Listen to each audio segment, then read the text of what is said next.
Australia is a very, very weird place now, especially because, well, we had the Australian election on Saturday. We know that Labor took out the majority of the votes. Australia decided to destroy the country even more by re-electing the spineless weasel, Anthony Albanese. And, well, what else is really interesting is we're such a tolerant and inclusive society that we actually allowed a Muslim woman, Fatima Payman, and her shiny new political party called Australia's Voice. Believe it or not, it's an all-Muslim party masquerading as Australia's Voice. We already know what the Muslims want. They want to be predominantly taking over Australia and including the likes of Sharia. We don't want that. And guess what, ladies and gentlemen? Neither do the majority of Australians because, well, not only did the Muslims not really show up for the polls, and none of them, I don't think, voted for Labor. I don't know how many Muslims actually did show up and vote for Labor, but I know there wasn't very good. But nevertheless, no one really showed up for the likes of Fatima Payman. Now, unfortunately, her Senate seat is still secure because for another 3 years because of Labor's DEI tokenism kind of nonsense, which is actually really absurd. So if you don't get voted back in, but you are a DEI hire here in Australia, you get to hold on to your seat for a little while longer. You get to hold on to it for 3 more years and still have your piece, even though you weren't voted in the seat again. So what does that tell you about Australian politics? It means that it's gone down the ever-increasing dark black hole. We've got a dingbat leader still going to destroy Australia. I mean, Australia is already in a dire strait at the moment. The housing crisis, the food crisis, every single crisis at the moment is just increasing. But the one thing that I'm very happy about is the fact that Fatima Payman and her Australia's Voice party lost out big time. And all the activists that thought that this election was all going to be about Palestine and freeing Palestine, somehow the election here in Australia makes a huge difference over in Palestine, people.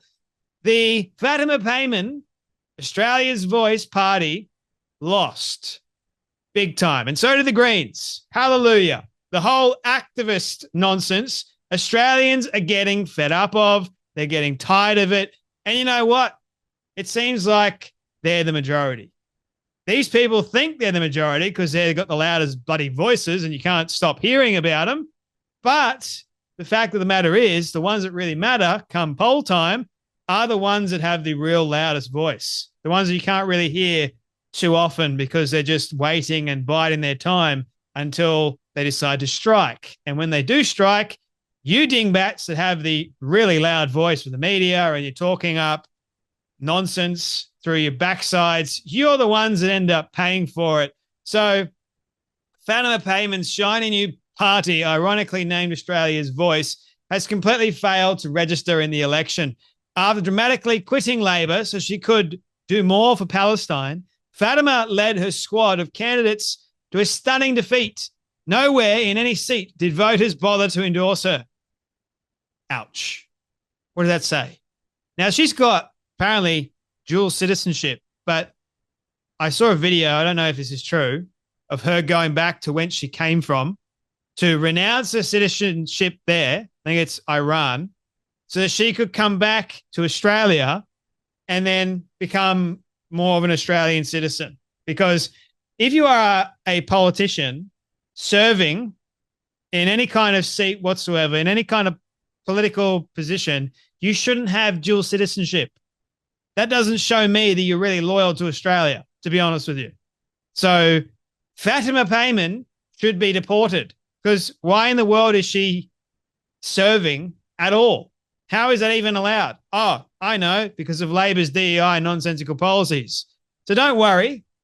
Her seat is safe and secure for another 3 years, thanks to Labor's DEI tokenism. Maybe she can use that time to find a real job, or better yet, join the Greens, where she can coast on the votes of clueless environmentalists who gave up gems like Maureen Faruqi, who, by the way, I think is going to be the next leader after Adam Bandt, because Adam Bandt looks like he's going to be losing his seat. I think he already has. So, yeah, there you go. At least now we know that Australia's Voice is legitimate as her eligibility to sit in Parliament.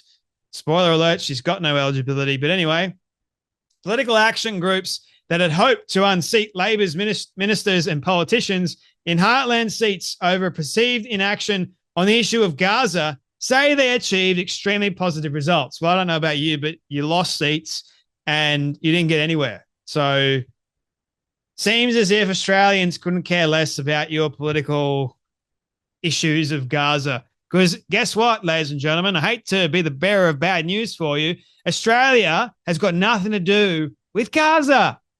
And if you want something to do with Gaza, then bugger off to Gaza for all we care. Oh, dear, despite not yet flipping any seats in Parliament, many Muslim voters had vowed to shun Labor for the first time in their lives, frustrated by the party's stance on the war. Well, good riddance, because Labor just dominated. So your shunning of Labor seemed to work well for Labor anyway. Well done.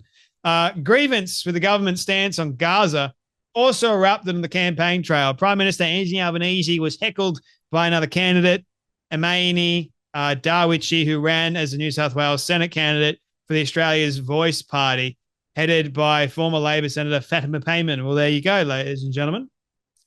Muslim going after Labor. And I think if it's one thing Australians really can't stand, it's Muslims going after their preferred candidate. So you shot yourselves in the foot. This is actually really interesting stuff, ladies and gentlemen. It's like, which is worse kind of deal. Anthony Albanese versus Muslims. If there's one thing that many Australians cannot stand, it's what I just mentioned a moment ago. Muslims going after their preferred candidate. So screw you, Amani, the Muslim Senate candidate for the Muslim party, going after Anthony Albanese that's actually trying to protect Muslims and trying to get the Muslim vote. It's just, you can't make any of this stuff up, man. You can't. Responding to community discontent, pro-Palestinian action groups, Muslim votes matter, and the Muslim vote mobilized in traditional Labor heartland seats to support candidates who align with its values, including Greens and independent candidates across 32 seats, and it did not work at all. How did pro-Palestine candidates fare at the election? Neither of the two main independent candidates in Western Sydney were elected. Gee, I wonder why that is. And by the way, Western Sydney is predominantly Arab and Indian too. So maybe the Indians had a bit more to say this time around. Who knows? Ahmed lost. An Egyptian-born pharmacist ran against Labor Minister Jason Clare in Blaxland, which the Labor MP has held since 2007. He drew just over 20% of the primary vote with 14,000 votes against Clare's 46.45% of the primary and 33,000 votes. In Watson, Egyptian-born physician Dr. Ziad Basuni won 15% of the vote so he did worse, against Home Affairs Minister Tony Burke's 49%. Seems like there's a little bit more involved than just activism and the Palestine. However, Gaith Karim, spokesperson for Muslim Votes Matter, said the organization was happy with the outcome. We saw incredibly positive results, he told the SBS News. In North Melbourne seat of Willis, Labor's Peter Cahill is ahead of the Greens' Samantha Ratnam by a small margin as of Sunday. Mate, they're getting annihilated by Labor. Karim said the 8% swing against Khalil was driven by Muslim community mobilization. Ooh, you reckon? So, ladies and gentlemen, Labor's Peter Khalil is ahead of the Greens' Samantha Ratnam. You would think that the Greens, right, would actually be more pro-Palestine than Labor's Peter Khalil. But anyway, I may be wrong there. Who knows? While Muslim Votes Matter, backed independents could not pull ahead of Labor's incumbents in Western Sydney, Karim says the first-time candidates drew significant primary votes results. Karim said, oof, and Basumi did extremely well for first-time candidates. They have set a fantastic foundation to continue a challenge in southwest Sydney. Man, I think the suburb that I used to live in used to be Western Sydney, believe it or not. I think that is just going to turn to just pure Muslim one day. At least that is, unless the Indians can say anything about it. The Indians and the Filipinos. Anyway, at the end of the day, those margins are probably going to be reduced by 7-8%. It's a really good outcome for first time independent to run in a federal election, he said.